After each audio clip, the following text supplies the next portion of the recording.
There's a type of person you probably know, or maybe it's you, who genuinely prefers spending an entire afternoon in silence over going to a crowded party. Someone who doesn't miss small talk, who doesn't feel that social anxiety of needing to be surrounded by others to feel good, who finds in their alone time not a punishment, but something akin to taking a deep breath after holding it for too long. And the world, with all its certainty about what's healthy and what's pathological, has decided this is a problem, that it needs fixing, that this preference for oneself is, at its core, a form of escape of fear, of an inability to truly connect with other human beings. You've heard it before, haven't you? You've been asked if you're okay, with that tone that isn't really a question, it's a diagnosis disguised as concern. You felt that silent pressure to justify why you don't want to go out, why you prefer to stay in, why your own company often feels richer than anyone else's. And at some point, perhaps after the 10th time, someone said you're too introspective, or that you need to open up more, or that this solitude will do you harm. You started to wonder if they were right, if there's something fundamentally wrong with who you are. If loving your own solitude is in fact a weakness disguised as a personal preference. The truth nobody tells, the one Viktor Frankl spent his entire life dissecting from the most extreme experiences a human being can endure, is that loving solitude is not only not a pathology, but can be the purest expression of one of the highest capacities of human existence.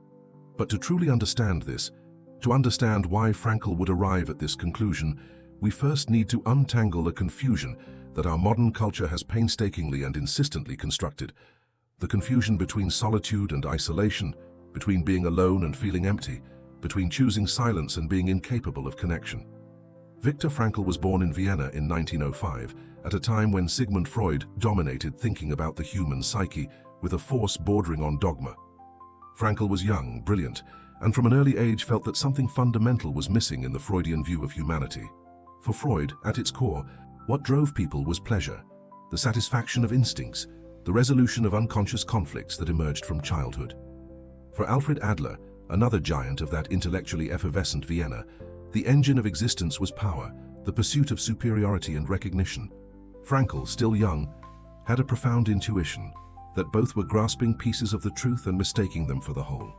That there was something more fundamental at play, something he would later call the will to meaning. The primary need not for pleasure, not for power, but for meaning. The need to find a reason for existence that went beyond oneself.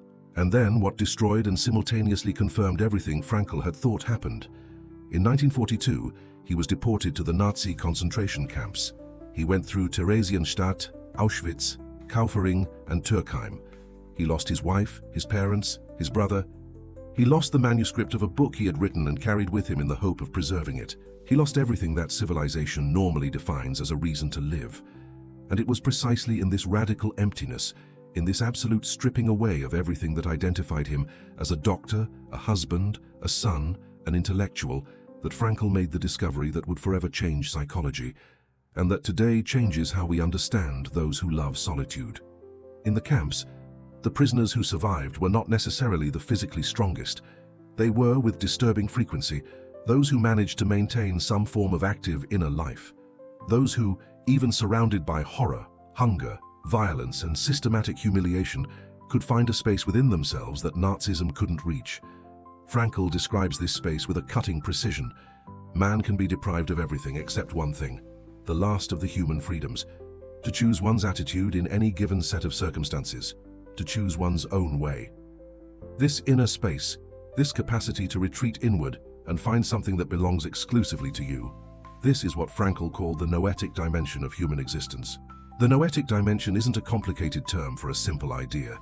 It refers to the specifically human sphere of being, the one that goes beyond the physical and psychological, the sphere of spirit, of meaning, of reflective consciousness. It's the part of you that can look at your own life from the outside, that can ask, why am I doing this? That can imagine possibilities that don't yet exist, that can suffer for reasons that have nothing concrete or immediate about them. And here's the connection Frankl would gradually reveal over decades of clinical practice after the camps. People who love solitude, who need time alone to function well, who find in their own company a source of renewal and not anguish. These people are not running from life. They are, often without having words for it, exercising their noetic dimension. They are practicing what Frankl called self-distancing, the uniquely human capacity to separate oneself from oneself enough to observe, to reflect, to find meaning in what is being experienced. And now I want to pause and really talk to you. I know many of you watching this video carry something heavy that's hard to name. The feeling of being misunderstood for loving what others flee from, of preferring your own silence to forced company, and of wondering if it's strength or weakness, health or a problem. So tell me here in the comments, have you ever felt you needed to justify yourself to others for enjoying being alone? As if loving your own company was something that required explanation or an apology. If this resonates with you, simply write, "I understand myself best in silence. Nothing more is needed." And know that by doing so, you're helping others in the comments feel less strange, less alone in your way of being. It's often liberating just to see that others share the same experience and recognize it as something genuine. Let's create a space here for honesty about who we truly are. The distinction Frankl makes, and which is absolutely central to understanding the truth about those who love solitude, is between what he calls existential emptiness and what we might call solitary fullness.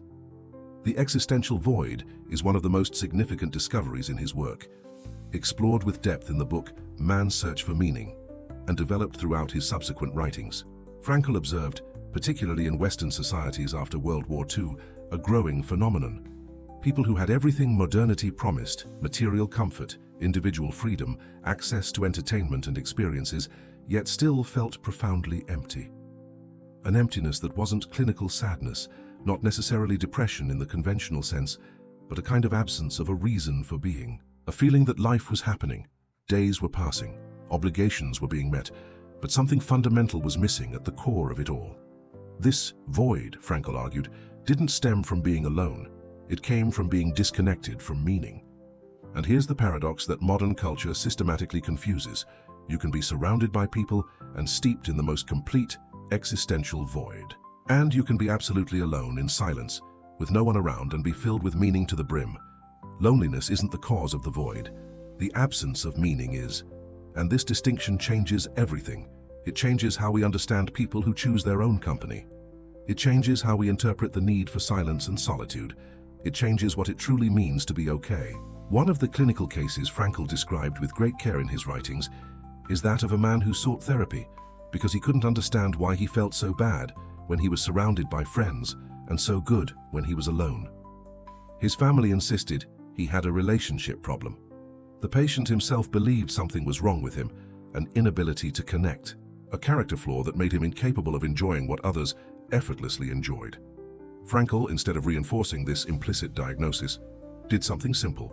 He asked the man what he did when he was alone. What filled that time of solitude? And the man described hours of deep reading, of reflecting on his life and values, of creative work, of connecting with what he called, without having the precise philosophical words, what truly matters. Frankl saw no pathology.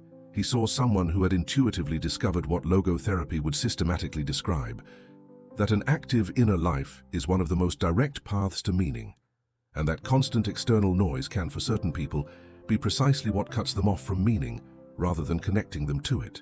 If these ideas are resonating with something true in you, if you feel like someone is finally giving a name to an experience you've carried for a long time without adequate words for it, subscribe to this channel. Here, we explore the thought of Viktor Frankl and other humanist philosophers weekly, offering not easy answers, but real tools to understand your own existence with more depth and honesty. You don't have to keep feeling strange for being who you are. Click the subscribe button and become part of a community of people courageous enough to question what culture says about who we should be. Frankl's concept of self-transcendence is another fundamental element for understanding those who love solitude, and it's one of the most misunderstood aspects of his thought. Self-transcendence doesn't mean going outside yourself in the sense of dissolving into another or the crowd. It means the exact opposite. The capacity to go beyond yourself towards something you consider greater than your own immediate interests, be it a cause, a loved one, a job, an idea, a creation. And here's what's fascinating for our conversation. This capacity for self-transcendence, this ability to move towards something that matters beyond yourself, is fueled by inner life. It needs silence to be cultivated. It withers in constant noise, in uninterrupted stimulation, in company that doesn't allow for reflection. Frankl observed that the people who managed to find meaning in the most extreme circumstances of the concentration camps were often those who had developed a rich inner life before being deported. Intellectuals, artists, religious people, individuals who had spent a great deal of time in dialogue with their own depths, with their beliefs, with their creations, not because they were superior or more special, but because they had built a muscle that the horror of the camp demanded with all its might, the ability to find meaning within themselves when the external world offered absolutely none. Voluntary solitude, practiced over years as a choice and not an imposition, had been, without them knowing it, training for deeper survival. This doesn't mean Frankl romanticized isolation or advocated for people to completely shut themselves off from the world. Quite the contrary. One of the three paths he identified for finding meaning is precisely the genuine encounter with the other, what he called experiential values, the capacity to be touched by beauty, by kindness, by love, but the key word there is genuine. Frankl distinguished very clearly between authentic contact, which arises from a real choice and true presence, and forced contact, being together out of social obligation or fear of being alone. And here's the irony that culture rarely recognizes. Those who love solitude and practice it intelligently are often capable of deeper, more authentic connections than those who are never alone. Because when you are with another person by choice, when you have stepped out of your beloved silence to be present in that encounter, you bring with you a quality of attention that constant noise doesn't allow. Frankl developed over decades of clinical practice a technique he called dereflection, and it's surprisingly relevant to our conversation. Dereflection is the opposite of hyperreflection, which is when a person becomes so focused on themselves, on their sensations, on their inner state, on how they are feeling at every moment, that this excessive attention to the self becomes the problem itself. Frankl observed that many of his patients with severe anxiety or sexual dysfunction, for example, suffered not from some obscure cause in the unconscious, but from focusing too much on their own performance, their own state, their own experience. The solution wasn't more introspection, but less, redirecting attention outward, to the other, to the task, to the meaning of the situation. This may seem contradictory to everything we've said so far about the richness of inner life, but it isn't. Because healthy inner life, the kind Frankl valued, is not contemplative narcissism. It's not about being lost in an endless fascination with one's own navel. It's about the self engaging in dialogue with what truly matters, reflecting on how best to serve what has meaning, and connecting with one's own values to guide action in the world. The distinction is subtle but crucial. Someone who embraces solitude in a healthy way isn't hiding from the world. They're using the quiet to better understand their place in it, to clarify what truly matters, and to recharge their capacity to act with authenticity when they re-engage with others. It's instrumental solitude in the best sense of the term, not an end in itself, but a necessary space for life to have substance. Frankl would have no trouble recognizing this distinction because he lived it. In the camps, when he found a rare moment of silence, of inner reflection, even with hundreds of other prisoners surrounding him, he used that space to keep the image of his wife alive, to mentally work on the book he had lost, to affirm for himself the values that no system could strip away. These moments of inner solitude, found amidst collective horror, were what kept the flame of meaning burning. And if you find value in this video, if you feel these ideas deserve to reach more people who carry the weight of feeling misunderstood for being who they are, please give it a like now. This helps the algorithm show this content to others who are searching for exactly this. There's a legitimate critique that can be leveled against the argument so far, and Frankl would be the first to want it made, because he always insisted on honest thinking over easy consolation. The critique is this: what if what seems like a love of solitude is actually avoidance? What if what appears as inner richness is, in reality, fear of judgment, trauma from difficult relationships, social anxiety disguised as introspection? It's a valid and important question. Frankl carefully distinguished what he called unavoidable suffering from avoidable suffering. Suffering that cannot be avoided, he believed, always carries the possibility of being transformed into something meaningful by the attitude we adopt towards it. But suffering that can be avoided, that stems from choices we can change, that shouldn't be romanticized or accepted as destiny. The question Frankl would ask someone who loves solitude isn't, should you get out more? But, when you're alone, does that time bring you closer to the person you want to be, or does it pull you away? If silence brings clarity, creativity, renewal, a deepening of your values and your connections when they happen, then it's a solitude that serves meaning.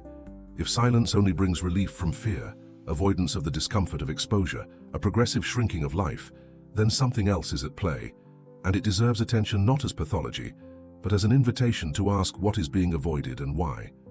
This distinction isn't an accusation. It's precisely the kind of question logotherapy invites each person to ask themselves with honesty and without judgment, because the responsibility for answering belongs solely to the one living that life. The issue of existential responsibility is one of the most robust pillars of Frankl's thought, and it connects directly to the theme of solitude in a way that is rarely discussed. Frankl argued that human beings not only have freedom, but are responsible for how they use that freedom. Not in abstract moral terms, but in the very concrete sense that every moment of life is a question existence poses, and that you must answer with actions, with choices, with how you inhabit the time you have. To live is to take responsibility for finding the right answer to the problems that life presents, he wrote. And here's what that means for those who love solitude. Silence is not an absolution from responsibilities. It is a space of clarity for responsibilities to be assumed with greater consciousness and authenticity. Those who use time alone to flee their responsibilities are wasting the silence. Those who use that time to better understand their responsibilities, to clarify what causes, what people, what creations their energy should be dedicated to, are using solitude exactly as it can be most powerful. Frankl described in his writings cases of people who, after periods of deep withdrawal and reflection that sometimes appeared to outsiders as concerning isolation, emerged with a renewed clarity about what their lives should be. One woman who had spent weeks in near total silence after a devastating loss, which her family interpreted as depression and withdrawal from the world, described to Frankl that the period had been one of immense inner intensity. She was within the silence, finding herself again after years dedicated exclusively to caring for others, and discovering that there was a self inside who had desires, talents, and reasons for existing that had been unexpressed for a long time. The silence had not been empty. It had been, in her words, the place where I found myself again. Frankl would not have hesitated to recognize in this a legitimate and valuable form of recovery of meaning. Contemporary society has a serious problem with silence. It's no hyperbole to say we live in a historical moment where the absence of external stimulation has become almost intolerable for large segments of the population.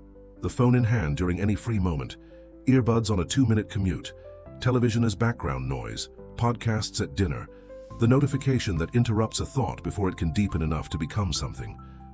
Frankl didn't live to see the smartphone, but he presciently described the very phenomenon it would produce when people avoid the void, when they fill every moment with stimulation to avoid facing their inner silence.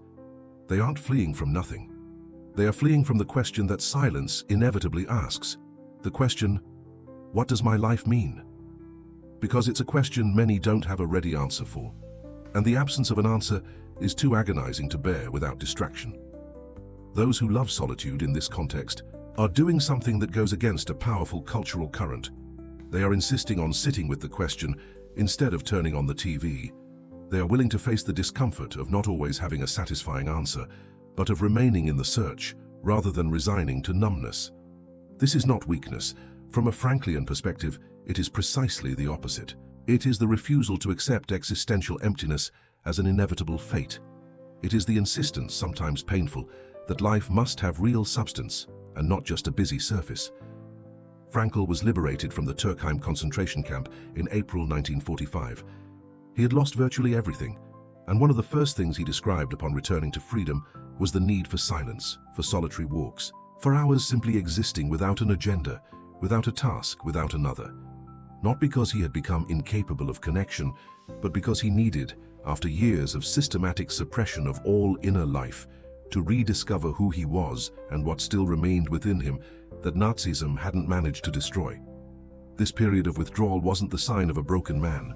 It was the beginning of the most extraordinary reconstruction, the transformation of an experience of absolute horror into the thought that would help millions of people around the world find meaning in their own circumstances. Silence was the cradle of his legacy. There's a final dimension to Frankl's thought that illuminates the question of who loves solitude in a way few texts on introversion or inner life manage to capture, and that is the distinction between what he called situational meaning and ultimate meaning. Situational meaning is the specific significance that each particular moment asks of you. What does this concrete situation, this relationship, this task, this specific suffering require of me? Ultimate meaning is what Frankl, influenced by the existential philosophical tradition, but also by his Jewish cultural background, called a fundamental orientation of life towards what is true and good, something that transcends individual moments and gives coherence to the whole of existence. To find situational meaning, you need attention to the present. To cultivate a sense of ultimate meaning, you need something that only silence allows, the long perspective, the vision that goes beyond the immediate, the ability to see your life as a narrative pointing towards something. Those who love solitude and use it well are often, without knowing it, cultivating exactly this perspective. They are building the capacity to see themselves within a larger story, to understand that difficult moments have a place in a trajectory that makes sense, to maintain the thread of who you are trying to be even when the world around seems to demand you be someone else. This is, in Frankl's language, one of the most powerful forms of existential resistance a human being can cultivate. Not resistance in the sense of combat, but resistance in the sense of remaining true to oneself in the face of pressures that want to mold us from the outside in. We return now to the beginning, but with different eyes. That person who prefers an afternoon alone to a crowded party, who finds in silence a quality of presence that company doesn't always offer, who has so often been questioned about their preference for being with themselves as if it were a problem to be solved. This person isn't lacking something. They are practicing, perhaps without the philosophical vocabulary, but with all the real substance, what Viktor Frankl found in the most unlikely place in the world, the ability to inhabit one's own interiority with dignity, to find in silence not emptiness, but the most genuine presence there is, that of oneself before one's own meaning. The question that remains, the one Frankl would want you to take with you, is not whether you should love solitude more or less. It's what you are doing with it. Where does silence lead you when you allow it to speak? What do you find when distraction is removed, and only you and your questions remain? Because it is in this encounter, in this wordless conversation between you and what your life is trying to be, that Frankl located the essence of what makes us human. And if you haven't yet explored this territory in depth, perhaps it's time to stop apologizing for loving silence and start asking what it's been trying to tell you. If you've made it this far, you've already proven to yourself that you're not afraid of difficult questions. Subscribe to this channel. Here, every week we explore together the thought of Frankl and other humanist philosophers who have chosen to look at human life with honesty and depth, without easy answers, but with genuine care for what it truly means to exist. You are not alone in this search, and it deserves to be taken seriously.